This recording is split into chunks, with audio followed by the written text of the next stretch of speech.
కంచె చేను వేసినట్లుగా ఇవాళ తెలంగాణ రాష్ట్ర ప్రభుత్వం, ముఖ్యంగా ముఖ్యమంత్రి కనుసన్నల్లో పనిచేసేటువంటి కొంతమంది పెద్దలు ఇవాళ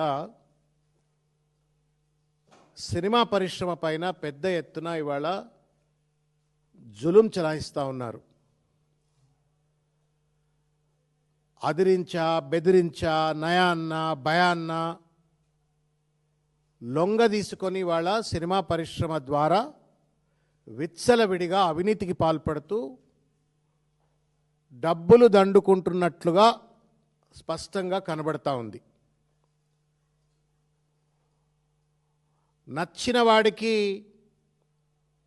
నజరానా, నచ్చని వాడికి జుర్మానా, ఇది రేవంత్ రెడ్డి గారి యొక్క నయా ఫర్మాన్ లెక్క ఈరోజు వ్యవహరిస్తున్నటువంటి ఒక తీరు నవ్వాలనా ఏడవాలనా, ఇటువంటి భావదారిద్ర్యంతో ప్రతి దాంట్లో కూడా కమిషన్లు దండుకోవాలా అనేటువంటి ఒక నీచ వైఖరి ఉన్నటువంటి ఒక పెద్ద మనుషులు ఇవాళ ప్రభుత్వాన్ని నడుపుతూ ఉన్నారు. ముఖ్యమంత్రి కుర్చీలో కూర్చున్నారు అనటానికి చూస్తూ ఉంటే చాలా బాధ కలుగుతున్నటువంటి ఒక పరిస్థితి.